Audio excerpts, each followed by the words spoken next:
সেই নীতি তো ছিল ৭২-এর সংবিধান, সেই নীতি নিয়ে আজকে কেন এখানে এত কথা বলা হচ্ছে?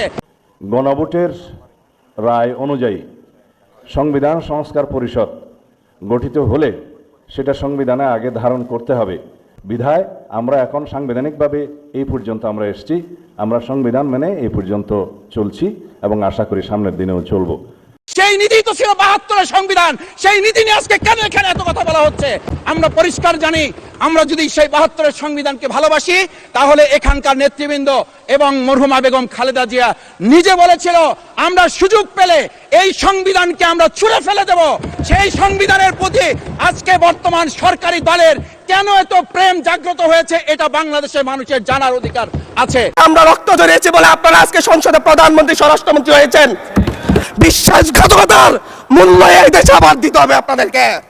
বিএনপি জাতির সাথে প্রতারণা, ধোঁকা এবং গাদ্দারি করে তাদের যাত্রা শুরু করেছে। এবার আরেকটা গুরুত্বপূর্ণ বিষয় হচ্ছে, দুঃখজনক হলে এটাই সত্য যে বিএনপি ক্ষমতায় এসেছে আওয়ামী লীগের ভোটের মাধ্যমে।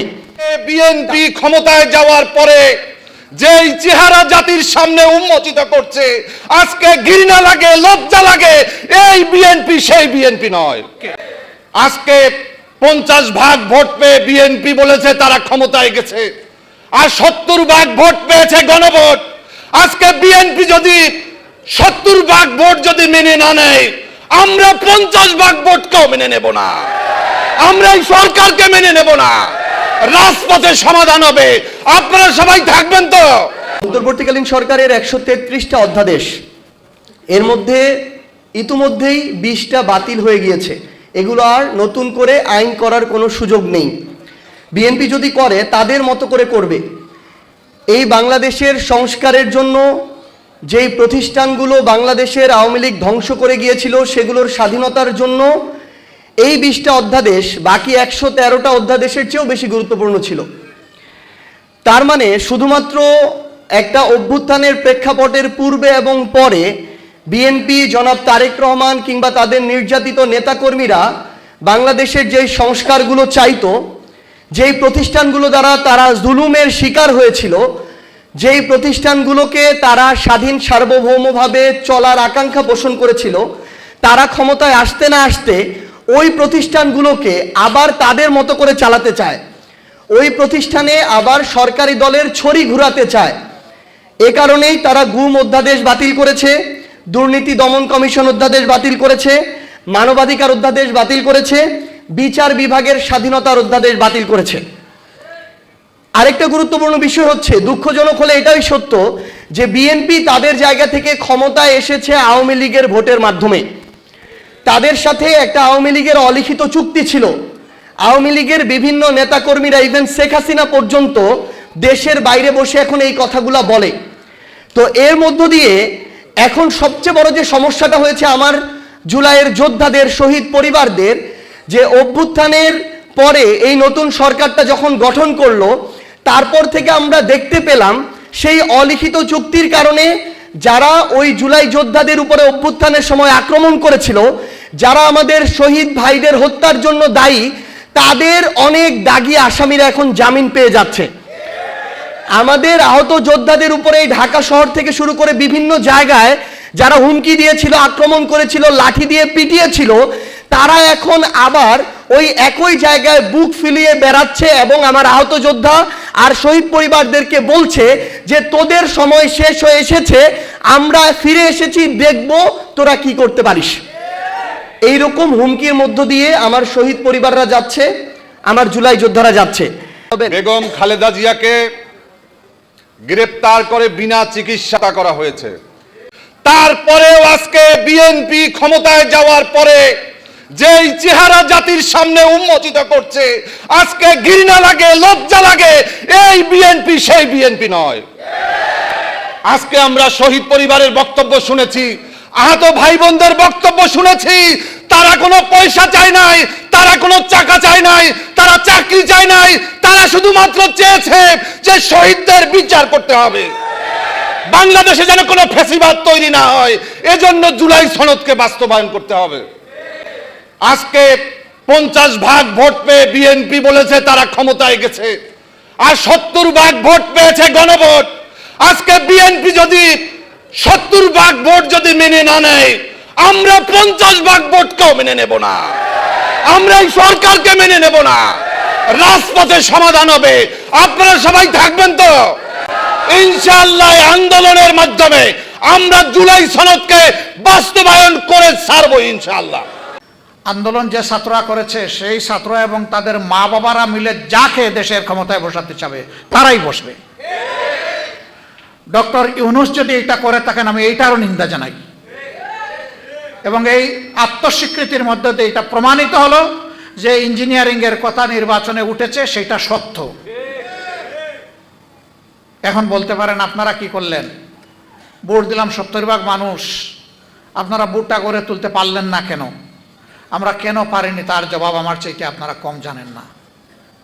তবে এটা ঠিক, আমি সেদিন পার্লামেন্টে বলেছিলাম ঘুঘু বারবার ধান খেতে আসে, কিন্তু কপাল যখন মন্দ হয় তখন কিন্তু জালে বেঁধে যায়। ইনশাল্লাহ ঘুঘু বেঁধে যাবে, দেরি হবে না ইনশাল্লাহ। বিএনপি জাতির সাথে প্রতারণা, ধোঁকা এবং গাদ্দারি করে তাদের যাত্রা শুরু করেছে। এইবার তারা সংবিধান সংস্কার পরিষদের সদস্য হিসাবে তারা শপথ নেয়নি। তারা তখন বলেছে গণভোট হারাম। এখানেই দাঁড়িয়ে একজন বক্তা জুলাই যোদ্ধা বলেছেন বাংলাদেশের প্রথম গণভোটটাও কিন্তু সংবিধানে ছিল না। একজন সামরিক ব্যক্তি তিনি বেসামরিক প্রেসিডেন্ট হওয়ার জন্য সেই গণভোট দিয়েছিলেন। বিএনপি গর্ব করে বলে 71ও তাদের, 90ও তাদের, 24ও তাদের, সব কিছু তাদের, আর কারো কিছু নেই। 71-এ তো বিএনপির জন্মই হয় নাই, 71 তাদের হয় কিভাবে? এখন যদি বলে যে 71-এ শহীদ প্রেসিডেন্ট জিয়াউর রহমান স্বাধীনতার ঘোষণা দিয়েছেন এবং যুদ্ধ করেছেন, সেই কারণে হ্যাঁ ঘোষণা উনি দিয়েছেন, প্রথমবার নিজের পক্ষ থেকে, দ্বিতীয়বার আরেকজনের পক্ষ থেকে।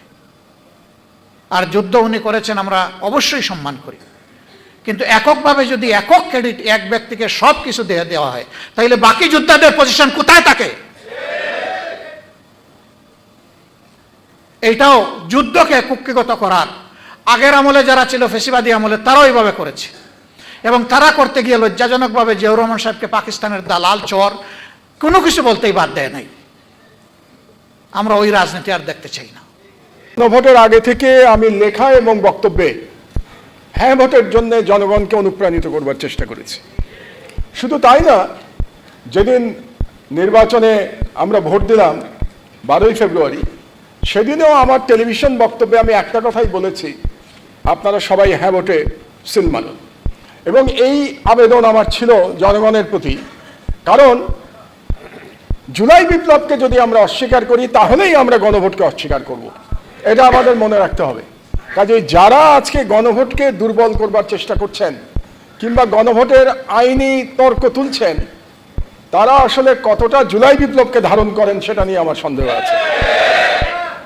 কাজেই আমি বলবো যে জুলাই বিপ্লবকে ধারণ করলে গণভোটকে আমাদের বিনা বাক্য ব্যয় এবং বিনা তর্কে আমাদের মেনে নিতে হবে যে এটাই জনগণের অভিপ্রায়, এবং জনগণ 70% ভোট দিয়ে সেই অভিপ্রায় আমাদেরকে জানিয়ে দিয়েছে। এবং যারা বিপ্লব করেছে আমাদের তরুণেরা, অনেকের ছবি আছে এখানে, অনেকের নাম আছে, মুগ্ধর ছবি দেখছি, আবু সাইদের নাম দেখছি, যারা শহীদ হয়েছে, জীবন দিয়ে গেছে, জীবন দিয়ে বিপ্লব করেছে, তাদের কিন্তু একটা দাবি ছিল যে রাষ্ট্র মেরামত করতে হবে, এটা যেন আমরা ভুলে না যাই। এবং রাষ্ট্র মেরামত যদি করতে হয় তাহলে অবশ্যই আমাদেরকে সংস্কার করতে হবে। সেই সংস্কার সরকার পরিচালনায় করতে হবে, সেই সংস্কার সাংবিধানিকভাবেও আমাদের সেই সংস্কার করতে হবে। কাজে সেই সংস্কার নিয়ে আমরা কোনো তর্ক তুলতে পারবো না। এবং আমাদের যে উপরে যে ফ্যাসিবাদ 16 বছর আমাদের ঘাড়ে চেপে বসেছিল, সেই ফ্যাসিবাদের দুটো চরিত্র ছিল। একটা তো ফ্যাসিস্ট চরিত্র ছিল, আর একটা চরিত্র ছিল এক ধরনের রাজতন্ত্র চাপিয়ে দেয়া রাষ্ট্রের উপরে। আপনাদের নিশ্চয়ই মনে আছে যে শেখ হাসিনা তার পিতাকে, শেখ মুজিবুর রহমানকে একজন দেবতা হিসেবে আমাদের সামনে তুলে ধরার চেষ্টা করেছিল, এবং সেই দেবতার মাধ্যমে একটা অলিখিত রাজতন্ত্র কায়েম করবার চেষ্টা করেছিল। এবং তার বিরুদ্ধেই আমাদের নাহিদরা, সার্জিসরা বিপ্লব করেছিল। তাদের একটা স্লোগানের কথা আমরা যেন ভুলে না যাই, একটা গুরুত্বপূর্ণ স্লোগান ছিল সেই সময়, একটা স্লোগানের কথা আমরা আজকে শুনেছি, গোলামি না আজাদি, আজাদি আজাদি। আর একটা গুরুত্বপূর্ণ স্লোগান ছিল, দেশটা কারো বাপের না। তো দেশটা কারো বাপের না বলার অর্থই হচ্ছে যে এই দেশ, দেশের মালিক জনগণ, এবং জনগণের ইচ্ছাতেই এই দেশ পরিচালিত হবে। এবং জনগণের ইচ্ছাতে যদি দেশ পরিচালিত হতে হয় তাহলে অবশ্যই গণভোটের রায় আমাদের সকলকে মেনে নিতে হবে।